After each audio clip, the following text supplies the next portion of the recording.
But it's something that I find is really interesting about videographers and whatever is the candid moment, right?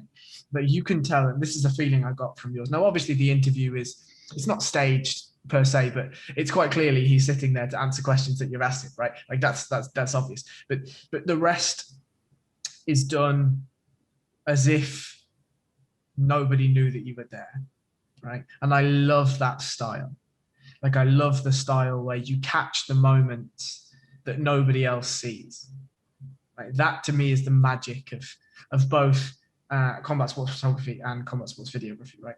Is when, you know, sometimes you catch glimpses of it when you're in the gym yourself and you're training, whatever, and something will just happen. It could be really nonchalant. It could be really, you know, just could just be somebody's look.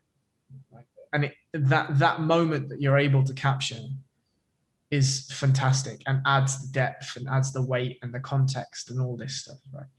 And I really enjoyed that element of the video, right?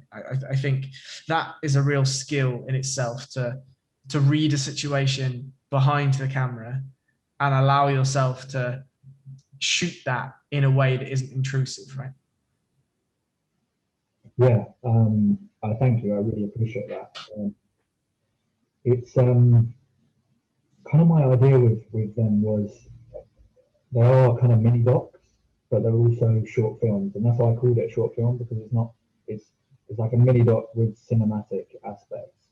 So I didn't want all the kind of B-roll to be like him talking to me behind the camera, or like him looking at the camera. And no, I want to shoot cinematically, but it still feel like someone telling a story, you know.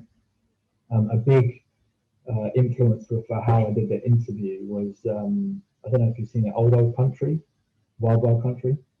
It's a documentary on Netflix about the Rajneeshi, which was like a cult in Oregon in the 1970s, with this like guru who came over from India, and he like bought a ridiculous amount of land and had loads of hippie followers, and talked about being humble and all this stuff, but had 11 Rolls Royces and shit like that. Watch it, it's fucking good. It's fucking good. But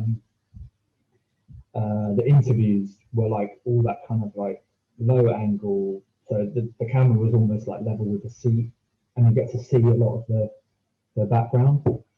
So it's like it looks cinematic, but it's very, like you say, you can tell that it's him telling a story, not me setting up him chatting, you know. Yeah, and I really like that. I think that's the thing that is interesting about the different videography styles. Is that the right word to use? Videography styles. I'm going to use it anyway, and if it's not, it's not. Like fuck it. But yeah, like the different videography styles that you've got. Like one of my friends, Steve, aka Rolling Shutter on Instagram, like the way he shoots video is very different to how you shoot video, to how Grapple Club shoots video, to how Josh Howland shoots video, to this and that and the next person, right? Like, and I find that fascinating. Right? It's like it's almost